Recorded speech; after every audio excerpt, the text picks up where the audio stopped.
안녕하세요. 빠숑의 재밌는 부동산 이야기. 부동산은 빠숑의 세상 답사기와 함께 오늘 부동산 이야기 시작합니다. 네, 오늘 얘기는요. 이 책을 한번 소개해 드리려고 합니다. 수도권 알짜 부동산 답사기라는 책이고요. 2014년도 초에 나왔습니다. 집필은 2014년도 했었고요. 제 첫 책입니다. 공식적인 첫 책이었었고요. 오늘 이 책을 소개해드린 이유는 이 책을 사라는 의미도 있지만 그것보다도요. 오늘 이제 또 한 분한테 좀 미팅을 했는데 얘기를 좀 들었고요. 그 전에 또 좀 말씀드리고 싶었던 것들이 있었습니다. 그러니까 최근에 제가 최근뿐만이 아니라 아마 서울에 대한 시세 얘기를 하다 보면 서울이 25개 구가 있잖아요. 그래서 제일 저렴한 구가 도봉구예요. 도봉구인데 도봉구가 서울에서 가장 저렴하다라는 얘기를 자꾸 반복하다 보니까 빠숑님은 도봉구를 싫어하는 게 아니냐라고 말씀하시는 분이 많아서 그거에 대한 좀 답변을 드리기 위해서 제가 좀 수도권 알짜 부동산 답사기라는 책을 한번 소개하고자 합니다. 18개 서울, 경기, 인천에 있는 시군구를 소개한 것이고요. 서울에서 이제 7개 구를 소개를 했는데 그 중에 5번째 구가 도봉구였습니다. 그러니까 서울 25개 구를 다 소개하지도 않고 딱 7개만 소개를 했는데 그 중에 5번째가 도봉구였다는 말씀을 드리고 싶은 것들이고요. 그만큼 도봉구에 대해서도 드릴 말씀이 많았고 책으로 쓸 만큼 도봉구에 대한 관심도 많다는 말씀을 드리고 싶었습니다. 책을 보신 분은 아시겠지만 제가 지도도 멋있게 그렸고요. 그 다음에 이제 도봉구에 대한 여러 가지 과거, 현재, 미래 얘기를 써드렸고요. 특히 역사적인 것들도 많이 설명해 드렸기 때문에 혹시 도봉구에 대한 정보가 필요하시거나 도봉구에 대한 빠숑의 생각이 궁금하신 분들은 수도권 알짜 부동산 답사기를 읽어보시면 좋겠습니다. 네, 추가적으로 좀 설명을 좀 드리고자 해요. 그럼 도봉구가 왜 자꾸 시세가 낮은지, 왜 언급을 시세가 낮다고 말씀을 드리는지 좀 추가적으로 설명을 드리고자 하는데요. 부동산은 가장 기본이 시세입니다. 왜냐하면은 그 가격에 그 지역의 프리미엄, 그 지역의 장점이 다 녹아 넣어져 있다라고 보기 때문에 그렇습니다. 서울이 25개구가 있는데요. 가장 비싼 구는 당연히 강남구입니다. 한 번도 1등을 뺏긴 적이 없고요. 강남구가 1975년도 생긴 이후로 1등을 뺏긴 적이 거의 없었습니다. 이게 이제 1월달 가장 최근 시세죠. 평당 평균으로 4,860만원입니다. 압도적으로 1등이고요. 2등이 서초구 4,500만원 정도 되고요. 송파구가 한 3,500만원, 용산구가 3,400만원, 이 정도 상위 순위를 형성하고 있고요. 하위 순위를 보시면 도봉구가 평당 1,360만원 정도 평균으로요. 중랑구가 1,880만원, 금천구가 1,430만원으로서 하위 3개구를 이제 순위를 번갈아 가면서 하고 있습니다. 지금 금천구 같은 경우는 이제 롯데캐슬 골든파크가 입주한 이후로는 23위권에 지금 안착을 한 느낌이고요. 지금 중랑구와 도봉구가 계속 순위를 이렇게 24위, 25위로 서로 번갈아 가면서 매달 지금 하고 있습니다. 그러면은 원래 금천구가 제일 쌌었거든요. 근데 금천구는 아까 말씀드린 대로 롯데캐슬 골든파크가 입주한 이후로 새 아파트가 그 지역 시세를 주도하고 있어요. 그래서 그런 부분들이 있는데 상대적으로 가격이 낮은 중랑구나 도봉구 같은 경우는 그 지역을 리드한 아파트가 없다라고 좀 보시면 좋을 것 같아요. 한번 도봉구의 동별 좀 시세를 보겠습니다. 일단 도봉구는 동 구성이 간단합니다. 창동구, 도봉구, 방학동, 창동, 도봉동, 방학동, 쌍문동이 있고요. 도봉동, 방학동, 쌍문동은 평당 1,100만원대 시장이고요. 창동은 1,700만원대 시장입니다. 결국은 이 도봉구에서도 좀 어떻게 보면 일종의 양극화가 되어 있는데요. 창동만 비싸고 도봉구, 방학동, 쌍문동은 좀 저렴합니다. 이 말은 지금 많은 사람들이 창동에 살고 있고요. 그러니까 이제 창동에 사는 이유는 사람들이 거주하기에 좋은 주거, 상권, 교육 환경이 다 몰려 있다라고 보시면 좋을 것 같고요. 나머지 도봉구, 방학동, 쌍문동에는 지금 다른 지역보다는 조금 상대적으로 낮은 평가를 받고 있기 때문에 그런 시설들이 좀 부족하다라고 좀 이해를 하시면 될 것 같습니다. 결국은 이 도봉구의 시세를 올리기 위해서는 창동구 시세가 좀 더 올라주는 것도 역할이 될 수 있겠지만 도봉동이나 방학동이나 쌍문동에 좀 사람들이 선호하는 주거시설이 들어오는 것들이 좀 필요하다. 그런 좀 말씀도 드리고 싶습니다. 이 지역 내에서 좀 상위 순위하고 있는 아파트를 좀 소개해드리고자 합니다. 요것이 이제 26위까지 이제 정리를 해놓은 장표인데요. 지금 도봉구에서 가장 비싼 아파트는요, 창동에 있는 상계주공 18단지입니다. 1988년도 입주를 했고요. 지금 평당 2,500입니다.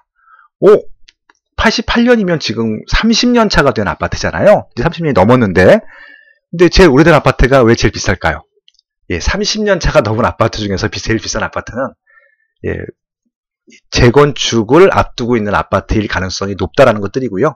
아마 이제 상계 주공 아파트들이 19개 단지까지 있을 텐데요. 그것은 이제 그 창동뿐만이 아니라 노원구 상계동부터 같은 택지개발 지구이기 때문에 행정구역상 도봉구 창동에 속해 있긴 하지만 상계 주공 아파트의 하나의 이제 권역이다라고 보시면 좋을 것 같습니다. 아무튼 상계 주공 아파트들은 대부분 다 재건축 연한이 차 있고요. 순차적으로 재건축이 진행될 것으로 예상이 됩니다. 그래서 지금 80년대 입주한 아파트들은 다 비쌉니다. 왜냐하면 재건축 잠재 수요층들이 대기하고 있기 때문에 그렇고요.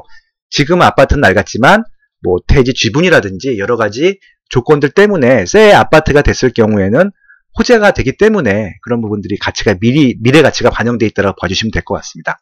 그래서 제가 좀 색칠을 해서 좀 구분을 해놨는데요. 하얗게 된 부분들은요, 20년 차가 넘은 아파트들입니다. 근데 이제 80년대 아파트들은 대부분 아마 재건축을 준비하고 있을 거고요. 90년대 아파트들도 있어요. 그럼 창동의 동아 청솔 아파트 같은 경우는 지금 한 20년 차가 됐는데, 이 아파트가 아마 기존에 재건축 이슈가 없는 일반 아파트 중에서는 가장 비싼 아파트다. 아마 창동 동아 청솔이 입지가 제일 좋을 거예요. 예, 그렇게 이해하시면 될 것 같습니다. 그리고 여기 지금 그 황토색으로 칠한 부분들이 이제 10년 차에서 한 이제 20년 차 사이쯤에 이제 입주한 아파트들이라고 보시면 좋을 것 같은데요. 요 이제 기존 아파트죠. 구축인데 구축 중에서는 이제 북한산 아이파크가 상대적으로 비싸다라고 말씀드릴 수 있고요. 한 평당 2천만 원 정도 합니다. 그리고 도봉구를 통틀어서 지금 가장 최근에 입주한 아파트를 찾아봤더니 13년도에 입주한 쌍문동에 있는 북한산 코오롱 하늘채 아파트가 제일 비쌉니다.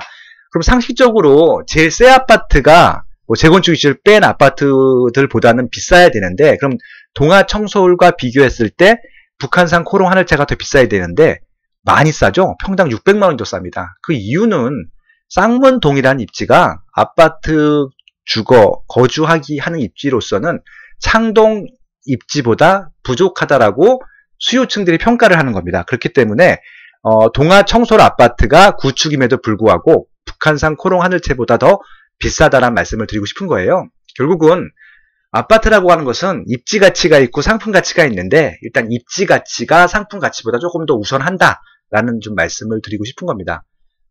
그리고 이제 이 아파트 시세포에서 볼 부분들은요, 가격이 중요한 게 아니라 입주 연도를 보시면 좋겠는데요.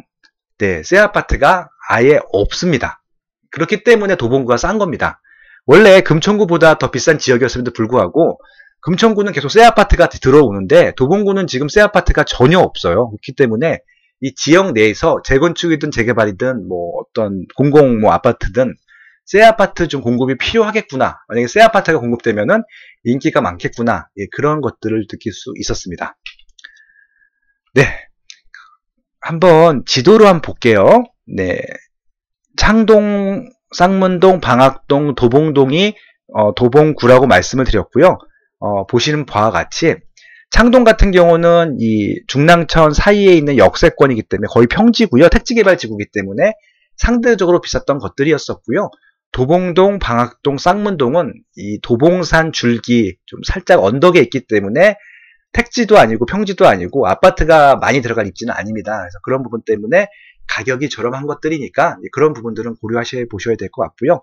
만약에 난 역세권 아니면 못 살아 하시는 분들은 당연히 이 역세권 지역에 있는 그런 부지들을 눈여겨보시는 것이 좋을 것이다 라고 말씀을 드립니다. 상동은요, 도봉구이긴 하지만 아까 말씀드린 대로 노원구 택지개발지구 내에 포함된 지역이기 때문에 상계동이나 중계동이나 이런 지역과 거의 결을 같이 한다라고 봐주시면 좋을 것 같아요. 결국은 창동은 이제 도봉구이긴 하지만은 노원구랑 같이 포함해서 생각하시는 게 좋을 것 같고요. 도봉구, 방학동, 쌍문동이 오리지널 도봉구다. 그렇게 판단하시면 좋을 것 같습니다. 그래서 저는 이제 실거주 입장에서 보면 경기가 좋은 곳에 살고 싶다 하시는 분들은요, 도봉동, 방학동, 쌍문동 같은 경우는 아파트 시세가 많이 오르진 않겠지만 실거주로서 위치로서는 특히 뭐 교육 환경이라든지 교통이라든지 상권에 대한 니즈가 크지 않으신 분들 같은 경우는요, 저렴한 가격에 자가 실거주하기에는 굉장히 좋은 쪽이다. 그런 말씀 드리고 싶고요. 뭐 자가가 아니더라도 전세나 월세 수요도 좀 가격이 저렴한 상태로 거주가 가능한 지역이기 때문에 그런 부분도 고려해 보시면 좋을 것 같습니다. 네, 오늘은 여기까지고요. 결론은요, 빠숑은 도봉구를 싫어하는 게 아닙니다. 다만 말씀드릴 호재가 도봉구가 다른 지역 대비 적었다는 것들을 드리고 싶고요. 만약에 새 아파트나 호재가 좀 더 있다라고 하면은 지금보다는 시세가 더 올라갈 수 있다라는 부분들이고요. 그렇게 하기 위해서는 지역민들의 의지도 중요하지만 그보다도 정치를 하시는 분들, 행정을 하시는 분들이 일단 움직여 주셔야 될 것 같아요. 그래서 서울시라든지 도봉구에 계신 의원님들이나 지자체장님들께 호재를 좀 많이 만들어 달라고 많이 건의를 해주시면 좋을 것 같습니다. 지역민들의 의지가 지역을 바꾸기도 하기 때문에 그렇습니다. 네, 오늘 여기까지고요. 좋아요, 구독, 알람 설정, 주변 분들 추천까지 부탁드리겠습니다. 아무 때나 올리겠습니다. 아무 때나 틀어놔 주시기 바랍니다.